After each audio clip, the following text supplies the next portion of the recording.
मेरी जान बतूल, तुम रो मत, बस मैं आ रही हूँ। मैं माजरत चाहती हूँ, मेरा ध्यान कहीं और था, माफ कर दे।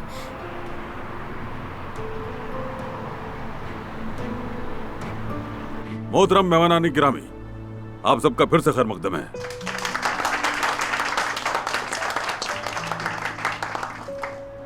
आज का दिन मेरे लिए बेहद खुशी का दिन है।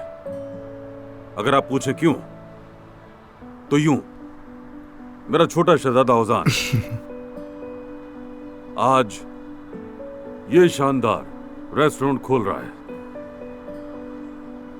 जो लोग मुझे जानते हैं उन्हें मालूम है कि मैं उस जगह एक पैसा भी नहीं लगाता जहां फायदा ना हो। जिस काम में पैसा नहीं वो करना बेकार है।